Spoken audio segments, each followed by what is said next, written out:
Hello, hello. Wow. Whew. That's a great way to start, right? Hey, welcome to All the Yarn. I am your host, Lindsay. You can find me here on YouTube, obviously on as All the Yarn, and on Instagram as All the Yarn, and on Ravelry as All the Yarn Dash. I am your crafting hostess, and we're just a bit of a hot mess over here, but that's okay. So hey, hopefully by the time I post this, I've actually put my notes into my previous video, because as of now I haven't, but I will. I haven't forgotten, I promise. Last month was a whirlwind, and I feel like I didn't get a lot of knitting in, but then last weekend I was at the Sauder's Fiber Retreat and I got a lot of knitting in, so now I feel like, ooh, I feel very accomplished. But most of this, I think it happened in just like this past weekend. So I don't have an FO, but woo, what's new, right? That's okay.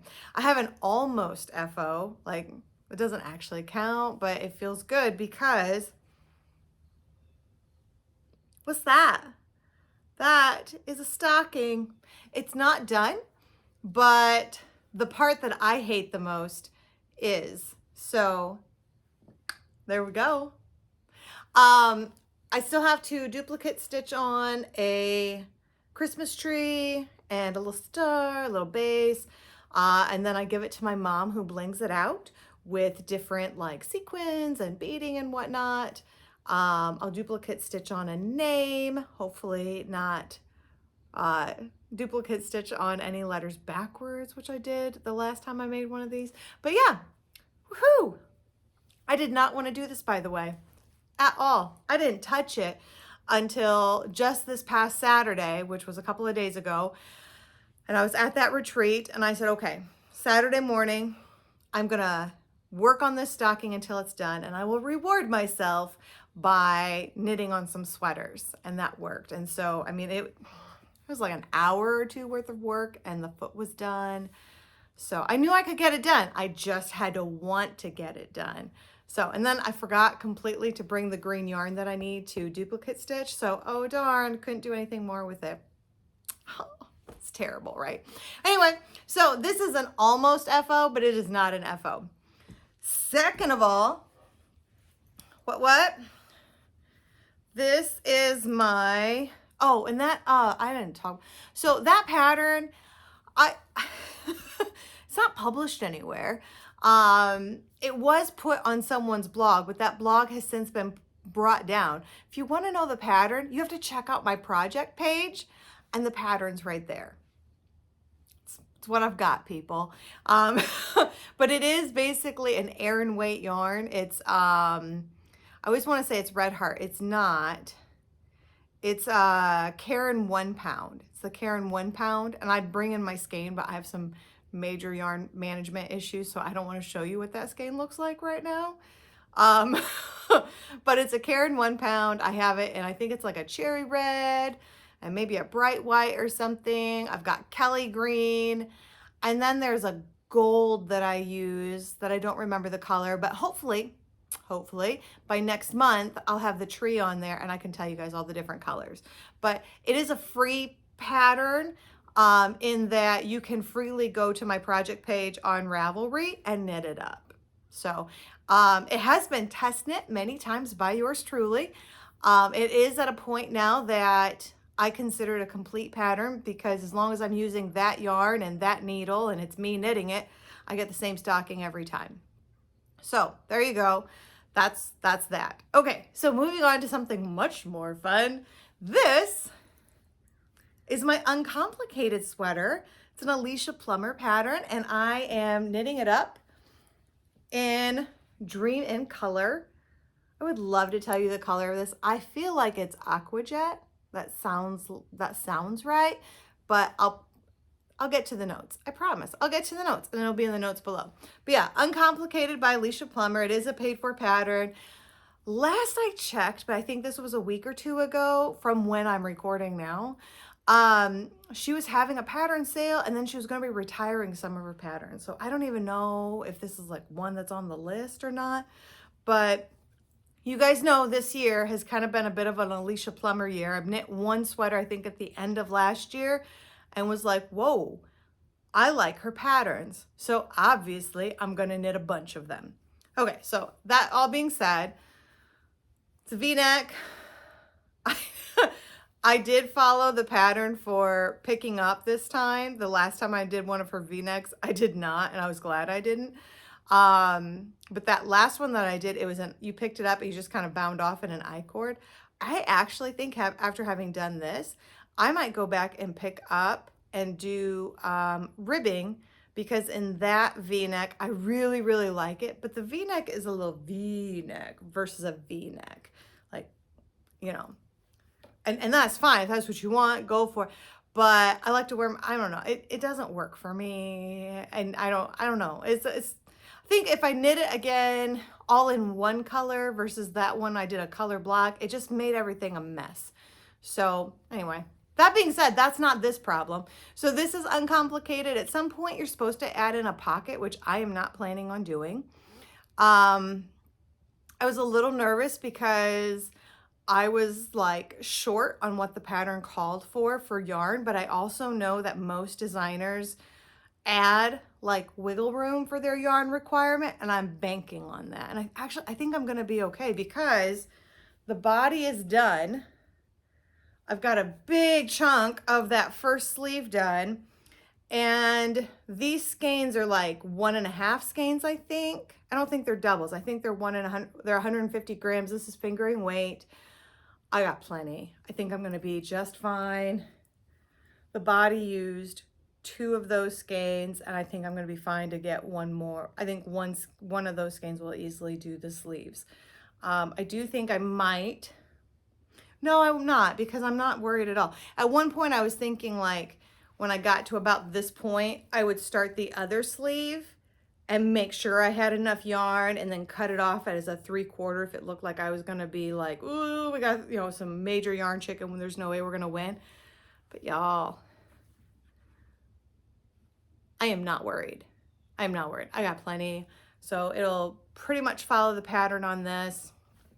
I did modify, I did modify the bottom where she has a rolled hem. I am not a fan of rolled hems.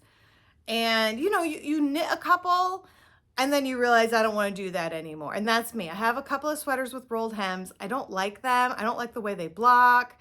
I'm not a fan. So I just put on ribbing. I matched the ribbing length to my V-neck length. Thank you, Diana, for that suggestion. And yeah. Got an Uncomplicated sweater, pounded that out. It feels real quick between my family vacation and then the knitting retreat. Felt like, hey, this one nearly knit itself, and it's been a minute since I've had that feeling, so that was kind of nice. I have one more whip. Give me a second. And I gotta watch this one because I've got 2 balls going. Got a little itty baby and then a new one that I'm just starting up. So this guy is my Forestland. How beautiful is that?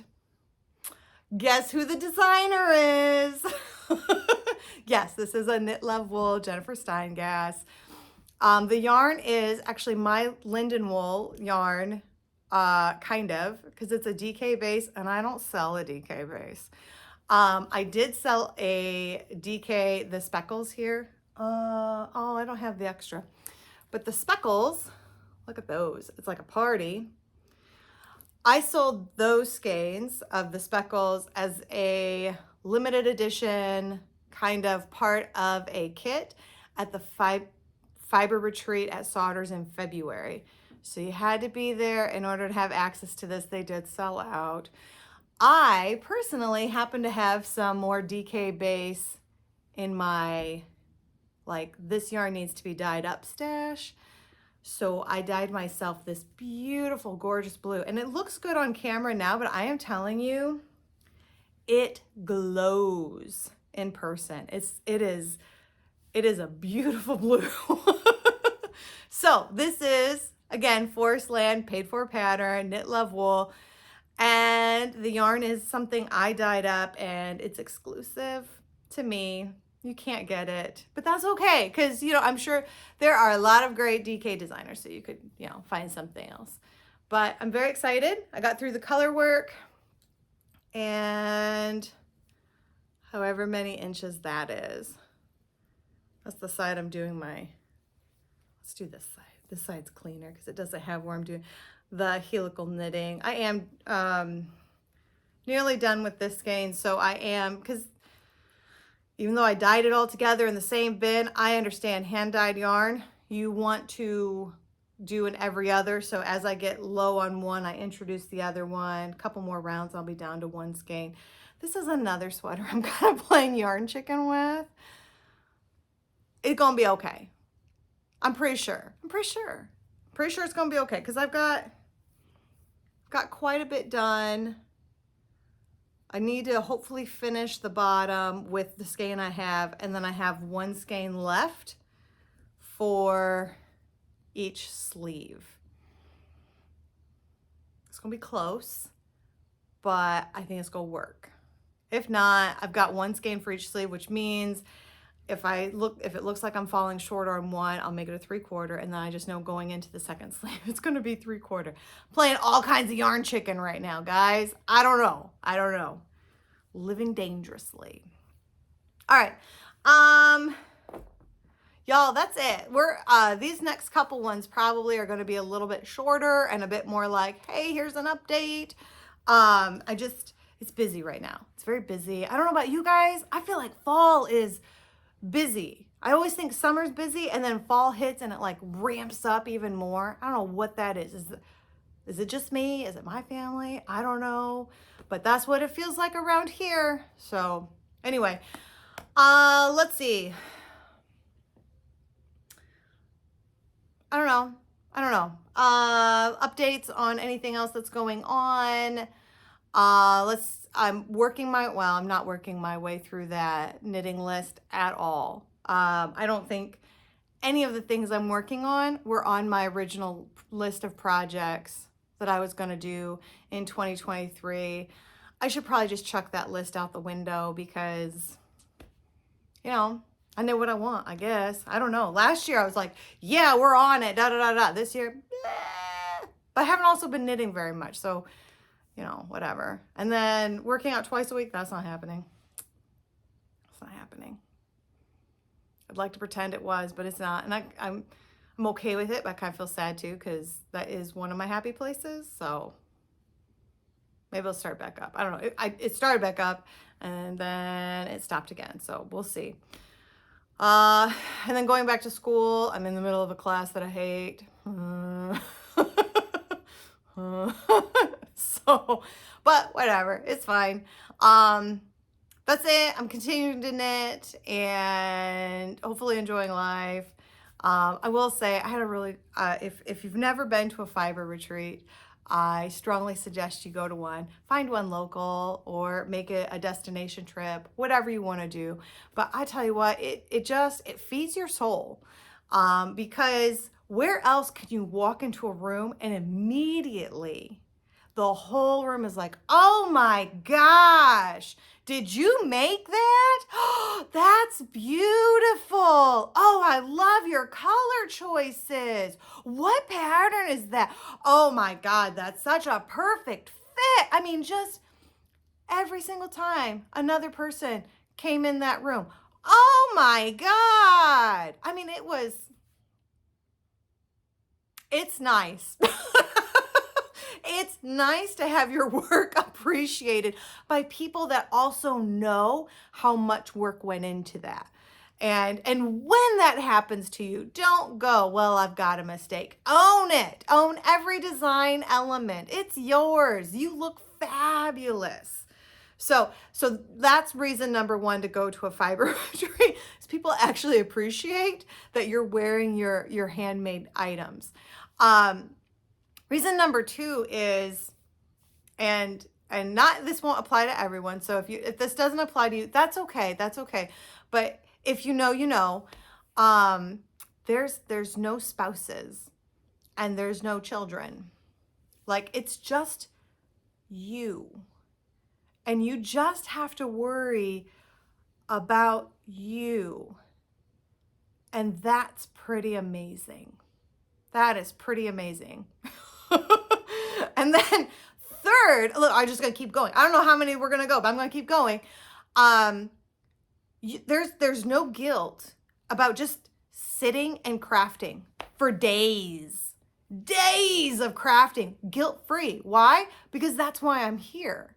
I'm fulfilling a purpose by doing nothing but sitting and crafting. I mean, I don't feel very guilty most days about like crafting, because I budget my time where I'm going to be crafting, but to do it for days, that's nice. That's nice. Okay, I'm going to say that's top three. That's not really the top three reasons, because those are in no particular order, and I'm going to put in another one is you make friends. February 2020 was the first time I'd gone to a retreat. I now made friends that retreat that I now see it was every year at the February retreat. Now that Sauder's is doing a winter and a fall retreat, I get to see them twice a year, which is pretty amazing. And I love it. We're best friends for that weekend. I mean, I love it. And that circle of crafting friends that I see once or twice a year just continues to grow. And, some of the ladies don't have like a local knitting group. And so we're it. And I have a local knitting group that I haven't been to. Maybe I've made it once this year just because with going to school and everything and where the kids are at with their ages and what they're getting into and everything, I just don't have time. And I hate that. And I'm hoping next year-ish it'll get better. But even though I have a local knitting group, or actually it's knitting, crochet, whatever, I don't get to go. And so this is right now is my knitting group or my crafting group. I keep saying knitting because that's what I do the most of, but there's crocheters, there's lots of different things. So it's a great way to have those friends that understand your hobby, that understand your love for everything, that when you're starting to consider, buying another sweater quantity of yarn, they encourage you to do it.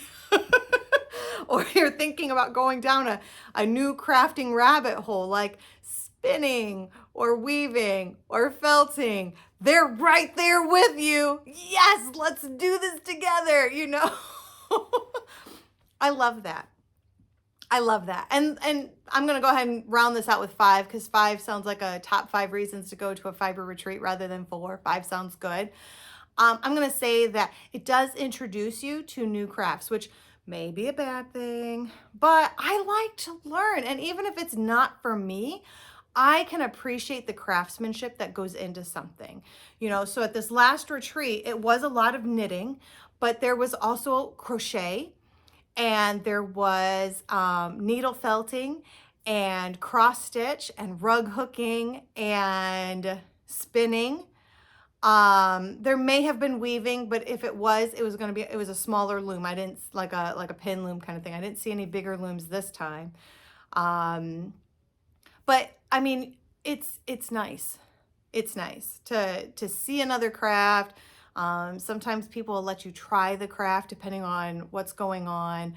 I have found my retreat home. I love it. And when my life calms down a little bit, I would be very much open to going to other retreats. That's not my life right now, but I have certainly found my retreat home, and I love that I get to see these ladies and sometimes gentlemen once or twice a year and see what have you made in the last 6 months or 12 months depending and whatnot. I love it. So it's not for everybody, that's fine. But if you're real big into crafting, I think you should try it once. And nobody believes me, but I'm an introvert. I am shy. Sometimes being around people, a lot of people, stresses me out. But this still feeds my soul, So try it out, or don't. It's fine. But okay, that's it. Super quick, like I said. But I think the next couple are gonna be that way because it's fall, y'all. And it's busy. We're heading into holiday season. I'm not even knitting. Well, I guess I got the stocking. I don't feel like I'm knitting a bunch of crafts or Christmas gifts or anything, but It's just busy. So anyway, you all take care. Happy crafting. If you enjoyed this very blip of a episode, go ahead, like, subscribe, maybe comment below. Let me know what you're working on. Let me know what retreats you've been on. I would love to check them out. I would absolutely love to check them out. Okay, that's it. I'll see you guys. Bye.